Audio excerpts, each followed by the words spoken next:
ನಮಸ್ಕಾರ ವೀಕ್ಷಕರೇ, ನಾನು ನಿಮ್ಮ ಮಂಜುನಾಥ್ ಅಡ್ವೊಕೇಟ್ ಹಾಗೂ ಅಧ್ಯಾತ್ಮ ಚಿಂತಕರು ಮಾತಾಡ್ತಾ ಇರೋದು. ಈ ಒಂದು ಮಂಜುನಾಥ್ ಅಡ್ವೊಕೇಟ್ ಎಂಬುವಂತಹ ಕಾನೂನಿನ ಚಾನಲನ್ನು ಮತ್ತೆ ಈಗ ನೂತನವಾಗಿ ಜನರಿಗೆ ನ್ಯಾಯ, ನೀತಿ, ಧರ್ಮ ಇವುಗಳ ಪರಿಚಯ ಮಾಡಬೇಕು ಅಂತ ಹೇಳಿ ಈ ಒಂದು ಅಂತರ್ಯಾಮಿ ಸ್ಪಿರಿಚುಯಲ್ ಎಂಬುವಂತಹ ಹೊಸ ಚಾನಲನ್ನು. ನಮಸ್ಕಾರ ವೀಕ್ಷಕರೇ, ನಾನು ನಿಮ್ಮ ಮಂಜುನಾಥ್ ಅಡ್ವೊಕೇಟ್ ಹಾಗೂ ಅಧ್ಯಾತ್ಮ ಚಿಂತಕರು. ಇವತ್ತು ಬಹಳ ಮುಖ್ಯವಾದಂತಹ ವಿಚಾರವನ್ನು ನಿಮಗೆ ಹೇಳಬೇಕು ಅಂತ ಹೇಳಿ ಬಂದಿದ್ದೇನೆ. ಅದೇನಪ್ಪ ಅಂತ ಹೇಳಿದ್ರೆ, ಈ ಗುರುವಿಗಿಂತ ಗುರುವಿನ ವಾಕ್ಯದ ಮೇಲೆ ನಿಮಗೆ ಶ್ರದ್ಧೆ ಇರಬೇಕು. ಗುರುವನ್ನು ಅನುಸರಿಸುವುದು ಸರಿಯೇ, ಆದರೂ ಕೆಲವೊಮ್ಮೆ ಗುರುವಿನ ಮಟ್ಟ, ಅವರ ಒಂದು ಚಿಂತನೆಗಳು, ಮಂಥನಗಳು, ಅವರ ಯೋಗ್ಯತೆ, ಅವರ ಒಂದು ಶಕ್ತಿ ಬೇರೆಯದೇ ಮಟ್ಟದಲ್ಲಿ ಇರುತ್ತದೆ. ಆದ್ದರಿಂದ ಗುರುವಿನ ಅವರ ಚಾರಿತ್ರ್ಯ ಅಥವಾ ಅವರ ನಡಾವಳಿಕೆಗಳು ಇವುಗಳನ್ನು ನೀವು ಗಮನಿಸದೆ, ಅದಕ್ಕೆ ಹೆಚ್ಚಿನ ಆದ್ಯತೆಯನ್ನು, ಪ್ರಾಧಾನ್ಯತೆಯನ್ನು ಕೊಡದೆ, ನೀವು ಗುರುವಿನ ವಾಕ್ಯದ ಮೇಲೆ ನೀವು ಹೆಚ್ಚು ಶ್ರದ್ಧೆಯನ್ನು ಹೊಂದಿರಬೇಕು ಅಂತ ಹೇಳಿ ಶ್ರೀರಾಮಕೃಷ್ಣ ಪರಮಹಂಸರು ಒಮ್ಮೆ ಭಕ್ತರು ಕೇಳುವಂತಹ ಪ್ರಶ್ನೆಗೆ ಈ ರೀತಿಯಾಗಿ ಉತ್ತರವನ್ನು ಕೊಡ್ತಾರೆ. ಒಮ್ಮೆ ಗುರುಗಳು ಹೆಂಡದ ಅಂಗಡಿಗೆ ಹೋಗಿ ಬಿಟ್ಟಿದ್ದಾರೆ. ಅವರು ಇನ್ನೆಲ್ಲೋ ನಿಂತ್ಕೊಂಡು ಇನ್ನೇನೋ ಮಾಡ್ತಾ ಇರ್ತಾರೆ. ಸೊ ಇವರನ್ನು ಹೇಗೆ ನಾವು ಗುರುಗಳು ಅಂತ ಕರೆಯೋದು? ಆದರೆ ಅದ್ಭುತವಾಗಿ ಅವರು ಮಾತಾಡ್ತಾ ಇದ್ದಾರೆ, ನಮಗೆ ಮಾತುಗಳನ್ನು ಕೊಡ್ತಾರೆ, ಪ್ರವಚನವನ್ನು ಕೊಡ್ತಾರೆ, ಹಿತನುಡಿಗಳನ್ನು ಹೇಳ್ತಾರೆ. ಆದರೆ ಅವರ ಜೀವನದ ಶೈಲಿ ಹೀಗಿದೆಯಲ್ಲ ಅಂತ ಕೇಳಿದಾಗ ಶ್ರೀರಾಮಕೃಷ್ಣ ಪರಮಹಂಸರು ಈ ಮಾತನ್ನು ಹೇಳ್ತಾರೆ, ಒಂದು ಉದಾಹರಣೆಯನ್ನು ಕೊಡುವ ಮುಖಾಂತರ. ನೋಡಿ, ಶ್ರೀ ಶಂಕರಾಚಾರ್ಯರು ಆದಿಗುರುಗಳು, ಜಗದ್ಗುರುಗಳೆಂದೇ ಪ್ರಸಿದ್ಧರಾಗಿದ್ದಾರೆ. ಒಮ್ಮೆ ಅವರು ಕಾಡಿನಲ್ಲಿ ನಡೆದುಕೊಂಡು ಹೋಗುವಂತಹ ಸಂದರ್ಭದಲ್ಲಿ ಶಿಷ್ಯರು ಅವರನ್ನು ಹಿಂದೆಯಿಂದ ಅನುಸರಣೆಯನ್ನು ಬರ್ತಾ ಇದ್ರು. ಆಗ ಗುರುವು ಬರುವುದನ್ನು ನೋಡಿ ಅಲ್ಲಿರುವಂತಹ ಒಂದು ರೈತ, ಆತನ ಬಾಳೆಯ ತೋಟದಲ್ಲಿ ಆ ಒಂದು ಬಾಳೆಹಣ್ಣುಗಳನ್ನು ತೆಗೆದುಕೊಂಡು ಬಂದು ಆ ಗುರುವಿನಿಗೆ ಕೊಟ್ಟು ನಮಸ್ಕರಿಸ್ತಾ, ತಾವು ಮಹಾಯತಿಗಳು, ನಿಮ್ಮ ದರ್ಶನ ಆಗಿದ್ದು ನಮಗೆ ಪುಣ್ಯ ಬಂದ ಹಾಗೆ ಆಯಿತು. ದಯಮಾಡಿ ಈ ಹಣ್ಣನ್ನು, ಫಲವನ್ನು ಪ್ರಸಾದವೆಂದು ಸ್ವೀಕರಿಸಿ ನಮ್ಮನ್ನು ಆಶೀರ್ವದಿಸಬೇಕು ಅಂತ ಹೇಳಿ ಕೇಳ್ಕೊಳ್ತಾರೆ. ಆಗ ಶಂಕರಾಚಾರ್ಯರು ಆ ಹಣ್ಣನ್ನು ತೆಗೆದುಕೊಂಡು ಅವರು ಮುಂದೆ ಹೋಗ್ತಾರೆ. ಅವರು ಹೋಗ್ತಾ ಇದ್ದ ಹಾಗೆಯೇ ಆ ಶಿಷ್ಯರುಗಳು ಎಲ್ಲರೂ ಕೂಡ ಆ ಬಾಳೆ ತೋಟದಲ್ಲಿರುವಂತಹ ಸಾಕಷ್ಟು ಹಣ್ಣುಗಳನ್ನು ತಿಂದು, ಹೇಗೆ ಈ ಬಾಳೆಯ ತೋಟದಲ್ಲಿ ಈ ಮಂಗಗಳನ್ನು ಬಿಟ್ಟರೆ ಹೇಗೆ ಮಾಡಿಬಿಡುತ್ತೋ ಹಾಗೆ ಅಲ್ಲಿರುವಂತಹ ಗೊನೆ ಬಾಳೆಹಣ್ಣುಗಳನ್ನೆಲ್ಲ ತಿಂದು ಅದನ್ನು ಇನ್ನೂ ಒಂದೆರಡು ತಗೊಂಡು ಅವರು ಹಿಂದಕ್ಕೆ ಬರ್ತಾರೆ.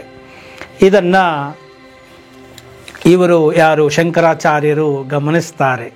ಹಾಗೆಯೇ ನಗಾಡ್ತಾ ಅವರು ಹಸನ್ಮುಖಿಗಳಾಗಿ ಮುಂದಕ್ಕೆ ಹೋಗ್ತಾ ಇರ್ತಾರೆ. ಮುಂದಕ್ಕೆ ಹೋಗ್ತಾ ಇದ್ದ ಹಾಗೆ ಅಲ್ಲಿ ಇನ್ನೊಬ್ಬ ಭಕ್ತರು ಸಿಗ್ತಾರೆ. ಭಕ್ತರು ಸಿಕ್ಕಿ ಅಲ್ಲಿ ಹೇಳ್ತಾರೆ, ಆತನು ಪರಮ ಭಕ್ತನಾಗಿರ್ತಾನೆ ಶಂಕರಾಚಾರ್ಯರಿಗೆ, ಆತನು ಮದ್ಯವನ್ನು ಮಾರುವವನಾಗಿರ್ತಾನೆ.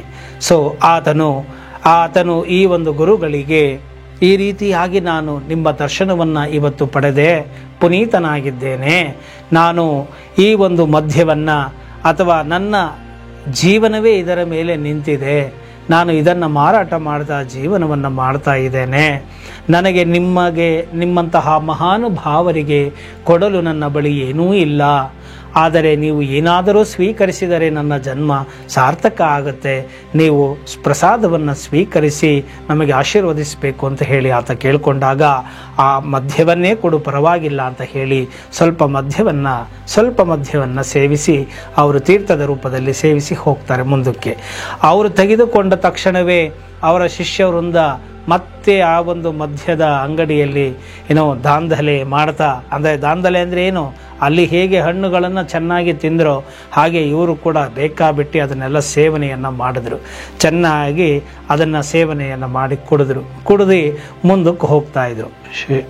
ಗುರುಗಳು ಮುಂದಕ್ಕೆ ಹೋಗ್ತಾ ಇದ್ರು, ಘನಗಾಂಭೀರ್ಯದಿಂದ ಅವರು ಹೋಗ್ತಾ ಇದ್ರು. ಇವರು ಚೆನ್ನಾಗಿ ಮದ ಏರಿಸಿಕೊಂಡು ಕುಡಿದು ಸುತ್ತಾಡ್ತಾ ಅಳ್ಳಾಡ್ತಾ ಹೋಗ್ತಾ ಇದ್ರು. ಅದನ್ನು ಶಂಕರಾಚಾರ್ಯರು ಗಮನಿಸಿದ ನಂತರ ಅವರು ಮುಗುಳ್ನಕ್ಕು ಮುಂದೆ ಹೋಗ್ತಾ ಇದ್ರು. ಆಗ ಶಂಕರಾಚಾರ್ಯರು ಏನು ಮಾಡಿದ್ರು ಅಂದರೆ, ಅಲ್ಲಿ ಒಬ್ಬ ಕೆಂಡವನ್ನು ಇಟ್ಟುಕೊಂಡು ಈ ಒಂದು ಆಯುಧಗಳನ್ನು ಶಾರ್ಪ್ ಮಾಡುವಂತಹ ಈ ಕುಲುಮೆ ಅಂತ ನಾವು ಕರಿತೇವೆ, ಕುಲುಮೆ ಅಂಗಡಿಯವನು ಅಲ್ಲಿ ಸಿಗ್ತಾನೆ. ಆ ಕುಲುಮೆ ಅಂಗಡಿಯವನು ಹೇಳ್ತಾರೆ, ಸಿಕ್ಕಿದಾಗ ನೀವು ನಮಗೆ ದರ್ಶನವನ್ನು ನೀಡಿದ್ರಿ, ನನ್ನ ಬಳಿ ಕೊಡಲಿಕ್ಕೆ ಏನೂ ಇಲ್ಲ, ನಾನು ಏನು ಮಾಡಲಿ, ನಿಮ್ಮ ಒಂದು ದರ್ಶನ ಸಿಕ್ಕಿದ್ದೇ ನನಗೆ ಪರಮ ಪುಣ್ಯ ಅಂತ ಹೇಳ್ತಾ ಇದ್ದಾಗ ಆ ತಕ್ಷಣವೇ ಯೋಚಿಸಬೇಡ ಅಂತ ಹೇಳಿ ಶ್ರೀ ಶಂಕರಾಚಾರ್ಯರು ಆ ಕುಲಿಮೆಯಿಂದ ಒಂದು ಕೆಂಡವನ್ನು ತೆಗೆದುಕೊಂಡು ಬಾಯಿಗೆ ಹಾಕ್ಕೊಂಡು ಮುಂದಕ್ಕೆ ಹೋಗ್ತಾರೆ. ಇದನ್ನು ನೋಡಿದಂತಹ ಶಿಷ್ಯರಿಗೆ ಗಾಬರಿಯಾಗಿ ಬಿಡುತ್ತೆ. ಆಗಲೇ ಕುಡಿದು ಮತ್ತರಾಗಿರ್ತಾರೆ. ಇದನ್ನು ನೋಡಿದಂಥವರು ಶಿಷ್ಯರು ಗಾಬರಿಗೊಂಡು ಏನಿದು ಗುರುಗಳು ಹೀಗೆ ಮಾಡಿಬಿಟ್ರಲ್ಲ ಅಂತ ಹೇಳಿ ಮುಂದೆ ಹೋಗ್ತಾರೆ. ಆದರೆ ಕೆಂಡವನ್ನು ಮುಟ್ಟಲಿಕ್ಕೆ ಆಗ್ತಾ ಇಲ್ಲ, ಬಾಯಿಗೆ ಹಾಕ್ಕೊಳ್ಳೋಕ್ಕೂ ಆಗ್ತಾ ಇಲ್ಲ. ಏನು ಮಾಡಬೇಕು ಅನ್ನೋದು ಗೊತ್ತಾಗದೆ ಭಯದಲ್ಲಿ ಅವರಲ್ಲೇ ನಿಂತ್ಕೊಳ್ತಾರೆ. ಆಗ ಶಂಕರಾಚಾರ್ಯರು ಶಿಷ್ಯರನ್ನು ಮುಂದಕ್ಕೆ ಕರೆದು ಹೇಳ್ತಾರೆ, ನೋಡು, ಗುರುವನ್ನು ಅನುಸರಿಸುವುದು ಸರಿ, ಗುರುವನ್ನು ನೀವು ಪಾಲನೆ ಮಾಡುವುದು ಸರಿ, ಗುರುವಿನ ವಾಕ್ಯದ ಮೇಲೆ ಶ್ರದ್ಧೆಯಿಟ್ಟು ಅದರಂತೆ ನೀವು ಜೀವನವನ್ನು ಮಾಡಬೇಕೇ ಹೊರತು ಗುರುವಿನ ಸರಿಸಮಾನವಾಗಿ ನೀವು ಅವರು ಮಾಡುವುದೆಲ್ಲವನ್ನೂ ನಾನು ಮಾಡಿಬಿಡ್ತೇನೆ ಅಂತ ಹೋಗಬೇಡ. ಹಾಗೂ ಗುರುವಿನ ಆಂತರ್ಯವೇ ಬೇರೆ ಇರುತ್ತದೆ, ಅವರ ಮಟ್ಟವೇ ಬೇರೆ ಇರುತ್ತದೆ. ಅವರು ಎಲ್ಲವನ್ನು ತೆಗೆದುಕೊಂಡರೂ ಅದನ್ನು ಮೀರುವಂತಹ ಅವಸ್ಥೆ ಅವರಿಗೆ ಇರುತ್ತದೆ. ಅವರು ಎಲ್ಲವನ್ನು ಮೀರಿದ ಶಕ್ತಿ ಅವರಲ್ಲಿ ಇರುತ್ತದೆ, ಆ ಆಂತರ್ಯದ ಸಿದ್ಧಿ ಅವರಲ್ಲಿ ಆಗಿರುತ್ತದೆ. ಮತ್ತೆ ಕೆಲವೊಮ್ಮೆ ಆದ್ದರಿಂದ ಈ ಕೆಂಡವನ್ನು ನೀವು ತೆಗೆದುಕೊಳ್ಳಲಿಲ್ಲ. ನೋಡಿ, ಅಲ್ಲಿ ಬಾಳೆಹಣ್ಣುಗಳನ್ನು ತೆಗೆದುಕೊಂಡರಿ, ಅವರು ಬಡ ಭಕ್ತರು, ಏನೋ ಒಂದು ಸ್ವಾಮಿಗಳು ಸನ್ಯಾಸಿಗಳು ಅಂತ ಹೇಳಿ ಗೌರವವನ್ನು ಸಲ್ಲಿಸಿದಾಗ ನಾವು ಎಷ್ಟು ಬೇಕೋ ಅಷ್ಟನ್ನು ನಾವು ತೆಗೆದುಕೊಂಡು ಬರಬೇಕು. ಅದನ್ನು ಬಿಟ್ಟು ಅಲ್ಲಿ ನೋಡಿದರೆ ಹಾಗೆ ದಾಂಧಲೆ ಆಯಿತು, ಇಲ್ಲಿ ಹೀಗೆ ಮಾಡಿದರೆ, ಈಗ ಕೆಂಡವನ್ನು ತಿನ್ನಿ, ಬೇಕಾಬಿಟ್ಟು ಅಲ್ಲಿ ಮಾಡಿದ ಹಾಗೆ ಇಲ್ಲಿ ಕೆಂಡವನ್ನು ಬಾಯಿಗೆ ಹಾಕ್ಕೊಳ್ಳಿ. ಗುರು ಮಾಡಿದ್ದೆಲ್ಲ ಮಾಡಲಿಕ್ಕೆ ಸಾಧ್ಯವಾ? ಖಂಡಿತ ಆಗುವುದಿಲ್ಲ.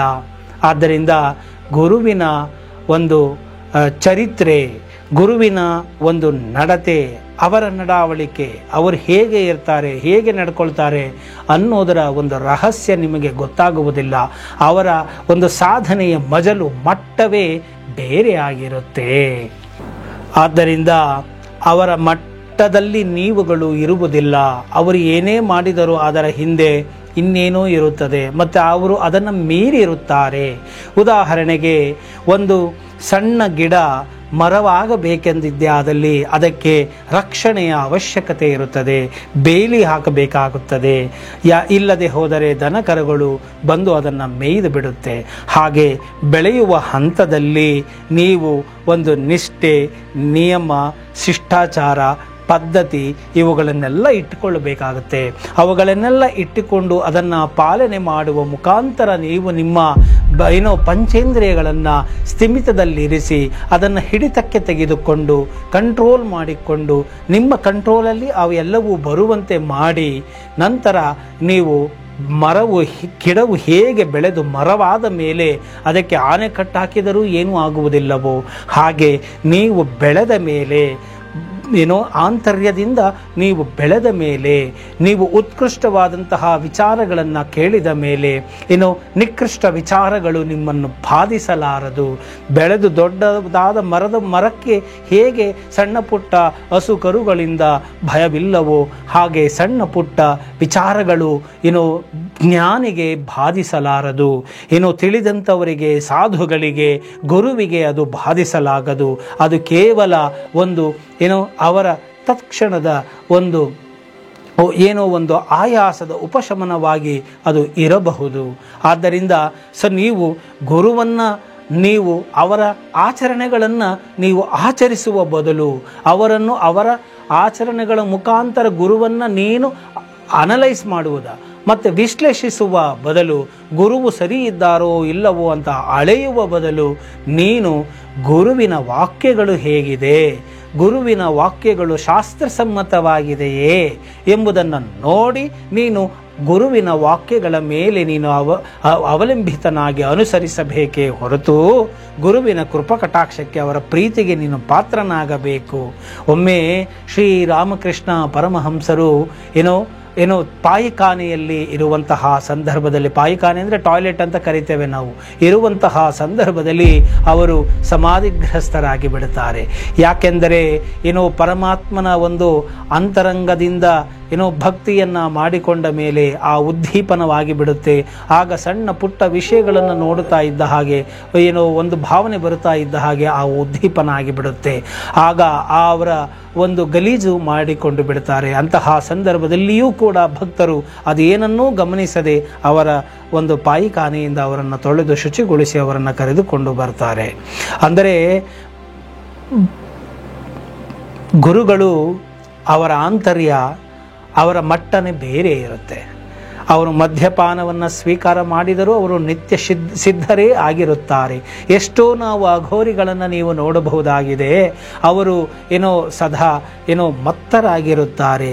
ಅಂದರೆ ಶಿವೋಹಂ ಶಿವೋಹಂ ಶಿವೋಹಂ ಶಿವಮಯವ ಅವರ ಮನಸ್ಸು, ಭಾವನೆಗಳು, ಆಲೋಚನೆಗಳಾಗಿರುತ್ತೆ.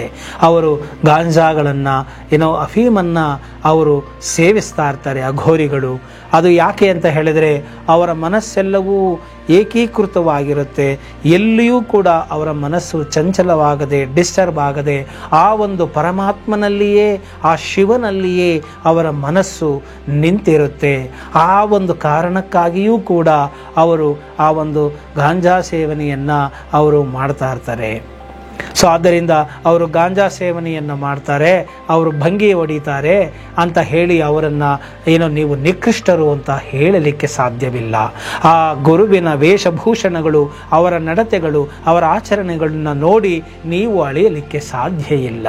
ಹೇಗೆ ರೋಗಿಯು ವೈದ್ಯನನ್ನು ಅಳೆಯಲು ಸಾಧ್ಯವಿಲ್ಲವೋ ಹಾಗೆಯೇ ಶಿಷ್ಯರು ಗುರುವನ್ನು ಅಳೆಯುವ ಬದಲು ನೀವು ಶಾಸ್ತ್ರಗಳನ್ನು ನೀವು ಅವಲೋಕಿಸಿದ ಗುರುವಿನ ವಾಕ್ಯ ಶಾಸ್ತ್ರೋಕ್ತವಾಗಿದೆಯೇ, ಶಾಸ್ತ್ರಗಳಿಗೆ ಅನುಸಾರವಾಗಿದೆಯೇ ಅಥವಾ ವಿರುದ್ಧವಾಗಿದೆಯೇ ಎಂಬುದನ್ನು ನೀವು ನೋಡ್ತಾ ಗುರುವಿನ ವಾಕ್ಯದ ಮೇಲೆ ನಂಬಿಕೆಯನ್ನು ಇಟ್ಟು, ಶ್ರದ್ಧೆಯನ್ನು ಇಟ್ಟು ನೀವು ಮುಂದುವರಿಯಬೇಕಾಗುತ್ತದೆ. ನಾನು ನನ್ನ ಜೀವನದಲ್ಲೇ ಕೆಲವು ಗುರುಗಳನ್ನು ನೋಡಿದ್ದೇನೆ. ಹೇಳಿದರೂ ಕೂಡ ಅವರು ಒಳ್ಳೆಯ ವಾಕ್ಯಗಳನ್ನು ಹೇಳಿದರೂ ಕೂಡ ಅವರೇ ಕೆಲವೊಮ್ಮೆ ಅನುಸರಿಸದ ಮಟ್ಟಕ್ಕೆ ಹೋಗಿ ದುರಂತವನ್ನು ಕಂಡಿರುವುದನ್ನು ಕೂಡ ನಾನು ನೋಡಿದ್ದೇನೆ. ಅವರು ಹೇಳಿದಂಥ ವಾಕ್ಯಗಳನ್ನು ಅನುಸರಿಸಿ ಭಕ್ತಿಯ ಮಜಲನ್ನು ಮುಟ್ಟಿ ಉದ್ಧಾರ ಆಗಿರುವವರನ್ನು ನಾನು ನೋಡಿದ್ದೇನೆ. ಗುರುವೇ ಅಧಃಪತನರಾಗಿ ಕೆಳಮುಖವಾಗಿ ಬಿದ್ದು ಶಿಷ್ಯರೇ ಮೇಲ್ಮುಖವಾಗಿ ಹೋಗಿರುವುದನ್ನು ಕಂಡಿದ್ದೇನೆ. ಆದ್ದರಿಂದ ಗುರುವನ್ನು ಅನುಸರಣೆ ಮಾಡುವುದು ಮತ್ತು ಗುರುವಿನ ಆಚರಣೆಗಳ ಬಗ್ಗೆ ಪ್ರಶ್ನೆ ಮಾಡುವುದರ ಬದಲು ನಿಮ್ಮ ಇಂಗಿತ, ನಿಮ್ಮ ಶ್ರದ್ಧೆ, ನಿಮ್ಮ ಎಲ್ಲ ಒಂದು ಅಭಿಮಾನ ನಿಮ್ಮ ಗುರುವಿನ ವಾಕ್ಯದ ಮೇಲೆ ಇರಿಸಿ, ಅದು ಶಾಸ್ತ್ರೋಕ್ತವಾಗಿದ್ದರೆ ಅದನ್ನು ಅನುಸರಿಸಿ, ಶಾಸ್ತ್ರಕ್ಕೆ ವಿರುದ್ಧವಾಗಿದ್ದರೆ ಅದಕ್ಕೆ ಸ್ಪಷ್ಟನೆಯನ್ನು ತೆಗೆದುಕೊಳ್ಳುವ ಮುಖಾಂತರ ನೀವು ನಿಮ್ಮ ಆಧ್ಯಾತ್ಮಿಕ ಸಾಧನೆಗಳನ್ನು ಮಾಡಬೇಕೇ ಹೊರತು ಗುರುವನ್ನು ನೀವು ಎಕ್ಸಾಮಿನ್ ಮಾಡಿಕೊಂಡು ಹೇಗೆ ಬಂದು ಕೂತ್ಕೊಂಡು ಕೆಲವರು ಏನೂ ಮಾತಾಡೋದಿಲ್ಲ, ಸುಮ್ಮನೆ ನೋಡೋದು. ಯಾಕಂದರೆ ಅವ್ರು ಏನೋ ಒಂದಷ್ಟು ವಿಷಯಗಳನ್ನ ತುಂಬ್ಕೊಂಡು ಬಂದಿರ್ತಾರೆ ತಲೆಯಲ್ಲಿ.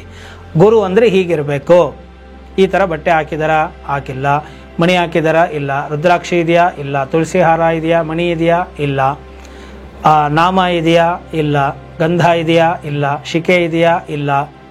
ಮತ್ತು ಅವರು ಇಂಥ ವಿಚಾರಗಳನ್ನು ಹೇಳಿದ್ರೆ ಅವರು ಗುರುಗಳು, ಇಲ್ಲ ಅಂದರೆ ಅದಿಲ್ಲ. ಈ ರೀತಿಯಾಗಿ ಬಂದು ಕೂತ್ಕೊಂಡು ಎಕ್ಸಾಮಿನ್ ಇವರೇ ಇನ್ವಿಜಿಲೇಟರ್, ಇವ್ಯಾಲ್ಯೂಯೇಟರ್ಗಳಾಗ್ಬಿಟ್ಟಿರ್ತಾರೆ. ಮೌಲ್ಯಮಾಪನ ಮಾಡ್ತಾರಲ್ಲ ಹಾಗೆ ಗುರುವನ್ನು ಬಂದು ಇವರೇ ಅಳೆಯೋದು. ಅಂದರೆ ಇವರು ಯಾವ ಮಟ್ಟದಲ್ಲಿ ಇದ್ದೀನಿ ಅನ್ನೋದು ಗೊತ್ತಿರೋದಿಲ್ಲ. 4 ಪುಸ್ತಕಗಳನ್ನು ಓದಿ ಅಕ್ಷರಗಳನ್ನು ತಿಳಿದುಕೊಂಡು ಬಂದು ಆ ಅಕ್ಷರಗಳನ್ನು ಮಸ್ತಕದಲ್ಲಿ ತುಂಬಿಕೊಂಡು ಬಂದು ಗುರುವನ್ನು ಅಳಿತಾ ಇರ್ತಾರೆ. ಇದು ತಪ್ಪಾಗುತ್ತೆ. ಇದರಿಂದ ಅವರಿಗೇನು ನಷ್ಟ ಇರೋದಿಲ್ಲ. ಅವರಿಗೇನು, ಅವರ ಆಂತರ್ಯ ಏನು, ಅವ್ರು ಯಾವ ಮಟ್ಟದಲ್ಲಿದ್ದಾರೆ, ಮತ್ತು ಅವ್ರಿಗೆ ಅಟ್ಯಾಚ್ಮೆಂಟ್ಸ್ಗಳು ಇದಾವ ಇಲ್ವಾ ಅನ್ನೋದು ಅವ್ರಿಗೆ ಗೊತ್ತಿರುತ್ತೆ.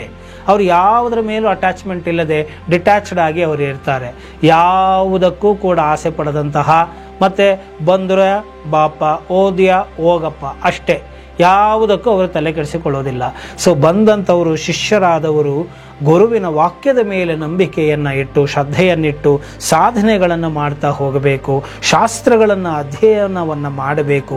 ಗುರುವಿನ ವಾಕ್ಯವು ಶಾಸ್ತ್ರೋಕ್ತವಾಗಿದೆಯೇ ಎಂಬುದನ್ನು ತಿಳಿದುಕೊಳ್ಳಬೇಕು. ನಿಮಗೆ ಅಲ್ಲಿ ಏನಾದರೂ ಸಂಶಯಗಳು ಬಂದಿದ್ದೇ ಆದಲ್ಲಿ, ಶಾಸ್ತ್ರ ಹೀಗೆ ಹೇಳ್ತಲ್ಲ, ತಮ್ಮ ವಾಕ್ಯ ಹೀಗಿದೆಯಲ್ಲ, ಇದಕ್ಕೆ ಸ್ಪಷ್ಟನೆಯನ್ನು ಕೊಡಬಹುದಾ ಅಂತ ವಿನಮ್ರತೆಯಿಂದ ಗುರು ಸೇವೆಯನ್ನು ಮಾಡ್ತಾ ನೀವು ಕೇಳಬೇಕು.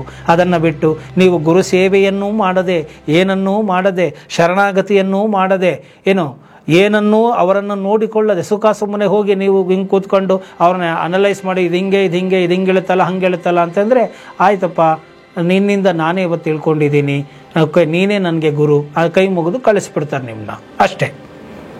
ಆದ್ದರಿಂದ ಅಹಮ್ಮನ್ನು ಪ್ರದರ್ಶಿಸದೆ ಗುರುವಿನ ಮುಂದೆ ನೀನು ತಿಳಿದಿರುವುದಕ್ಕೆ ನಿನಗೆ ಮೌಲ್ಯಮಾಪನ ಸೀಲ್ಬೇಕು. ಕೆಲವೊಮ್ಮೆ ನೀನು ತಿಳ್ಕೊಂಡಿರೋದಕ್ಕೆ ಅವ್ರು ಸರಿ ಅಂತಂದರೆ ಓಕೆ ಗುಡ್ ಅಂತ ಹೇಳ್ತೀರಾ, ಇಲ್ಲ ಅಂದರೆ ಇಲ್ಲ.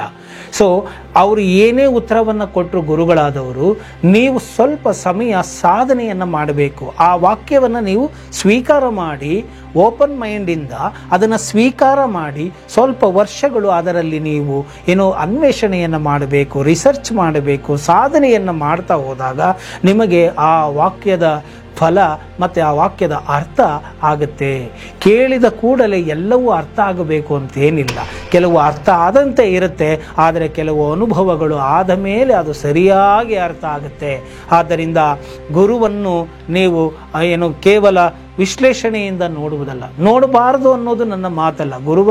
ಗುರುವಿನ ಚಾರಿತ್ರ್ಯವನ್ನು ಕೂಡ ನೋಡಬೇಕು. ಆಧ್ಯಾತ್ಮಿಕ ಗುರುವಿಗೆ ಅದು ಬಹಳ ಮುಖ್ಯವಾಗುತ್ತೆ. ಆದರೆ ಕೆಲವೊಮ್ಮೆ ಅವರು ಎಲ್ಲವನ್ನು ಮೀರಿರುವ ಅವಸ್ಥೆಯಲ್ಲಿ ಇರ್ತಾರೆ. ಜ್ಞಾನಕ್ಕೆ ಯಾವುದರ ಗೊಡವೆ?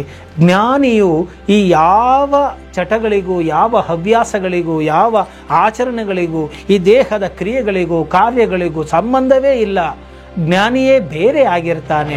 ಆ ಜ್ಞಾನಿಯನ್ನು ಮತ್ತೆ ತಿರುಗ ಈ ದೇಹದ, ಈ ಹವ್ಯಾಸದ ಚಟುವಟಿಕೆಗಳಿಗೆ ನೀವು ಹೋಲಿಕೆ ಮಾಡಿ ಈ ದೇಹದ ಕಾರ್ಯಗಳು ಜ್ಞಾನಿಯೇ ಮಾಡ್ತಾ ಇದ್ದಾನೆ ಅಂತೇಳಿ ನೋಡುವುದೇ ಒಂದು ದೊಡ್ಡ ಅಜ್ಞಾನವಾಗಿದೆ. ಆದ್ದರಿಂದ ಇಂತಹ ಅಜ್ಞಾನವನ್ನು ನೀವು ನಿಲ್ಲಿಸಬೇಕು. ಗುರುವು ನಿಮಗೆ ಪ್ರಾರಂಭದಲ್ಲಿ ವಿಚಿತ್ರವಾಗಿ ಕಾಣಬಹುದು, ಹುಚ್ಚನಂತೆ ಕಾಣಬಹುದು, ಒಬ್ಬ ರೈತನಂತೆ ಕಾಣಬಹುದು, ಇನ್ನೊಬ್ಬ ದೊಡ್ಡ ಧನಿಕನಂತೆ ಕಾಣಬಹುದು, ಇನ್ನೊಬ್ಬ ಭಿಕಾರಿಯಂತೆ ಕಾಣಬಹುದು, ಮತ್ತು ಒಬ್ಬ ಸನ್ಯಾಸಿಯ ರೂಪದಲ್ಲಿ, ಸಾಧುವಿನ ರೂಪದಲ್ಲಿ ಕಾಣಬಹುದು, ಇನ್ನೊಬ್ಬ ದುಶ್ಚಟಗಳಿಗೆ ದಾಸನಾಗುವ ರೀತಿಯಲ್ಲಿ ಆತನು ಕಾಣಬಹುದು. ಆತನು ಯಾವ ವೇಷಭೂಷಣಗಳಲ್ಲಿ ಇರುತ್ತಾನೆ ಎಂಬುದು ಗೊತ್ತಿಲ್ಲ. ಆದ್ದರಿಂದ ನೀವು ಪ್ರಾರಂಭದಲ್ಲಿ ಈ ಒಂದು ಅನ್ವೇಷಣೆಯನ್ನು ಬಿಟ್ಟು ಗುರುವಿನ ವಾಕ್ಯವು ಶಾಸ್ತ್ರಸಮ್ಮತವೇ ಅನ್ನೋದನ್ನು ತಿಳಿದು ನೀವು ಮುಂದುವರೆದಾಗ, ಮತ್ತು ಆತನ ವಾಕ್ಯವು, ಆತನ ಸಾನ್ನಿಧ್ಯವು ನಿಮಗೆ ಆಧ್ಯಾತ್ಮಿಕ ಜಾಗೃತಿಯನ್ನು ಉಂಟು ಮಾಡ್ತಾ ಇದೆಯಾ ಅನ್ನೋದನ್ನು ನೀವು ನೋಡ್ಕೋಬೇಕಾಗುತ್ತೆ. ಅದನ್ನು ನೋಡಿ ನೀವು ಮುಂದುವರೆದಾಗ ನಿಮಗೆ ಗೊತ್ತಾಗ್ತಾ ಹೋಗುತ್ತೆ. ಮುಂದುವರಿತಾ ಅವರ ಜೊತೆ ಇರ್ತಾ ಯಾವುದು ಬಾಧಕವಲ್ಲ ಜ್ಞಾನಿಗೆ ಎಂಬುವಂಥದ್ದು. ಆದ್ದರಿಂದ ನೀವು ಇನ್ನೂ ಎಂತಹ ಉದಾಹರಣೆಯನ್ನು ಕೊಟ್ಟುಬಿಡ್ತಾರೆ ಅಂದರೆ, ಶ್ರೀ ರಾಮಕೃಷ್ಣ ಪರಮಹಂಸರ ಒಂದು ಅವಲೋಕನ ಎಷ್ಟು ಸೂಕ್ಷ್ಮವಾದದ್ದು ಅಂತ ಹೇಳಿದ್ರೆ ನೋಡಿ, ಹೇಳ್ತಾರೆ, ಆ ಪ್ರಶ್ನೆಯನ್ನು ಕೇಳಿದಂಥವನಿಗೆ, ನೋಡಪ್ಪ ಪೊರಕೆ ಇದೆಯಲ್ಲ ಅದು ತುಂಬ ಗಲೀಜು ಆ ಪೊರಕೆ, ಆದರೆ ಆ ಗಲೀಜಾದಂತಹ ಪೊರಕೆ ಕೂಡ ಶುಚಿಯಾದ ಕೆಲಸವನ್ನು ಮಾಡಿಬಿಡುತ್ತೆ. ಎಂತಹ ಮಾತನ್ನು ಹೇಳಿಬಿಟ್ರು. ಮೇಲ್ನೋಟಕ್ಕೆ ಗುರುವು ಕೊಳಕಾದಂತಹ ಗಲೀಜಾದಂತಹ ಪೊರಕೆಯ ರೀತಿಯಲ್ಲಿ ಕಂಡರೂ ಕೂಡ ಆ ಗುರುವಿನ ಸಾನ್ನಿಧ್ಯವು ನಿಮ್ಮಲ್ಲಿ ಆಧ್ಯಾತ್ಮಿಕ ಕಂಪನವನ್ನು ಉಂಟು ಮಾಡಬಲ್ಲದು, ಜಾಗೃತಿಯನ್ನು ಉಂಟು ಮಾಡಬಲ್ಲದು. ನಿಮ್ಮ ಮನಸ್ಸಿನಲ್ಲಿ, ದೇಹದಲ್ಲಿ ಇರುವಂತಹ ಕಲ್ಮಶಗಳನ್ನು, ಕೊಳೆಯನ್ನು ತೆಗೆದು ಹಾಕಬಲ್ಲದು. ಆದ್ದರಿಂದ ನೀವು ಮೇಲ್ನೋಟದಿಂದ ಯಾರನ್ನು ಅಳೆಯಲಿಕ್ಕೆ ಹೋಗಬೇಡಿ. ಆ ಗುರುವಿನ ವಾಕ್ಯದಲ್ಲಿ ನಿಮ್ಮ ಮನಸ್ಸು ಇರಲಿ ಎಂಬುವಂತಹ ಮಾತನ್ನು ಶ್ರೀರಾಮಕೃಷ್ಣ ಪರಮಹಂಸರು ಹೇಳ್ತಾರೆ. ಇಂತಹ ಮಾತುಗಳನ್ನು ಕೇಳಿದ ನಾವು ಆ ಒಂದು ಗುರುವಿಗೆ ಆ ವಂದನೆಯನ್ನು ಮಾಡ್ತಾ ಒಂದು ಕೀರ್ತನೆಯನ್ನು ಮಾಡೋಣ. ವಂದನಂ ಗುರುವೀರನೇ ನಿಮಗೊಂದನಂ ಸುಖ ಸಾರನೇ. ವಂದನಂ ಗುರುವೀರನೇ ನಿಮಗೊಂದನಂ ಸುಖ ಸಾರನೇ. ಬಂಧ ಮೋಕ್ಷಗಳೆಂಬ ಎರಡರ ಸಂಧು ತೋರಿದ ಧೀರನೇ. ಬಂಧ ಮೋಕ್ಷಗಳೆಂಬ ಎರಡರ ಸಂಧು ತೋರಿದ ಧೀರನೇ. ತನ್ನ ನಿಜವನು ನೋಡನು ಈ ಭಿನ್ನವಳಿಯದ ಮೂಡನು. ತನ್ನ ನಿಜವನು ನೋಡನು ಈ ಭಿನ್ನವಳಿಯದ ಮೂಡನು. ನಿನ್ನ ಪಾದವ ಕಂಡ ಮನುಜನು ಜನ್ಮವಳಿಧಾರೂಢನು. ನಿನ್ನ ಪಾದವ ಕಂಡ ಮನುಜನು ಜನ್ಮವಳಿಧಾರೂಢನು. ವಂದನಂ ಗುರುವೀರನೇ ನಿಮಗೊಂದನಂ ಸುಖ ಸಾರನೇ. ಬಂಧ ಮೋಕ್ಷಗಳೆಂಬ ಎರಡರ ಸಂಧು ತೋರಿದ ಧೀರನೇ. ಬಂಧ ಮೋಕ್ಷಗಳೆಂಬ ಎರಡರ ಸಂಧು ತೋರಿದ ಧೀರನೇ. ಹಿಂದೆ ಸುಕೃತವ ಮಾಡಿ ಅದರಿಂದ ನಿಮ್ಮೊಳು ಕೂಡಿಹೇ. ಹಿಂದೆ ಸುಕೃತವ ಮಾಡಿಹೆ ಅದರಿಂದ ನಿಮ್ಮೊಳು ಕೂಡಿಹೇ. ಬಂಧವಿಲ್ಲದ ಪೂರ್ಣ ಸಹಜಾನಂದ ಪದವಿಯ ನೋಡಿದೆ. ಬಂಧವಿಲ್ಲದ ಪೂರ್ಣ ಸಹಜಾನಂದ ಪದವಿಯ ನೋಡಿದೆ. ತಂದೆ ತಾಯಿಗಳೆಲ್ಲರೂ ಬಹುಮಂದಿ ಕಳೆದು ಹೋದರು. ತಂದೆ ತಾಯಿಗಳೆಲ್ಲರೂ ಬಹುಮಂದಿ ಕಳೆದು ಹೋದರು. ತಂದೆ ಸದ್ಗುರು ನಾರಾಯಣ ಹಿಂದೆ ಉಳಿದ ದೇವರು. ತಂದೆ ಸದ್ಗುರು ನಾರಾಯಣ ಹಿಂದೆ ಉಳಿದ ದೇವರು. ತಂದೆ ಸದ್ಗುರು ನಾರಾಯಣ ಹಿಂದೆ ಉಳಿದ ದೇವರು. ವಂದನಂ ಗುರುವೀರನೇ ನಿಮಗೊಂದನಂ ಸುಖ ಸಾರನೇ. ಬಂಧ ಮೋಕ್ಷಗಳೆಂಬ ಎರಡರ ಸಂಧು ತೋರಿದ ಧೀರನೇ. ಬಂಧ ಮೋಕ್ಷಗಳೆಂಬ ಎರಡರ ಸಂಧು ತೋರಿದ ಧೀರನೇ. ಬಂಧ ಮೋಕ್ಷಗಳೆಂಬ ಎರಡರ ಸಂಧು ತೋರಿದ ಧೀರನೇ.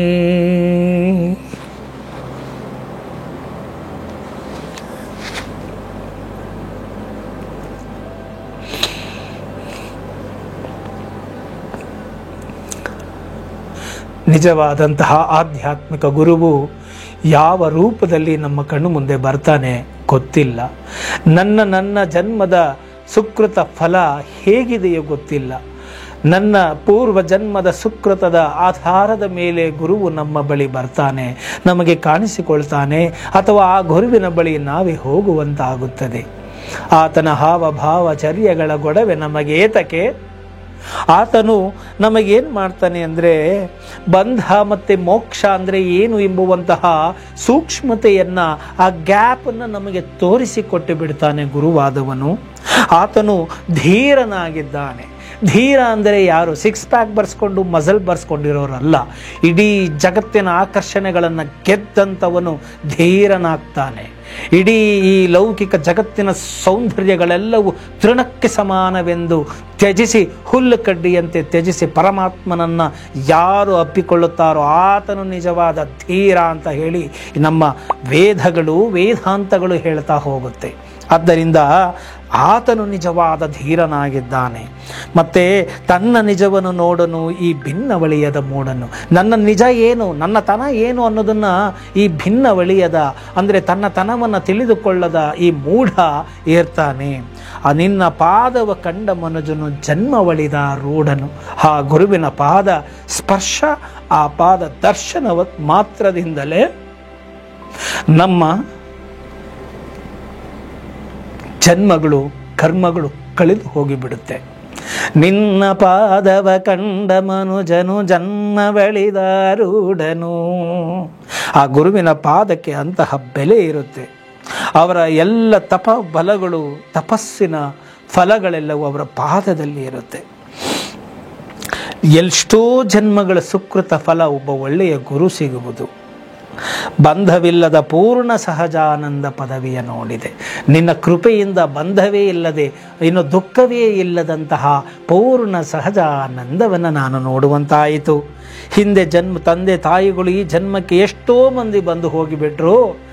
ಆದರೆ ಈ ಒಂದು ಭವಬಂಧನದಿಂದ ಬಿಡುಗಡೆ ಮಾಡಿ ಪೂರ್ಣ ಸಹಜಾನಂದ ಸ್ಥಿತಿಯನ್ನು ಕೊಡುವಂತಹ ಕೃಪೆಯು ಆ ಗುರುವಿನಿಂದ ಮಾತ್ರ ಸಾಧ್ಯವಾಗುತ್ತೆ. ಅಂತಹ ಗುರುವಿಗೆ ನಮೋ ನಮನ.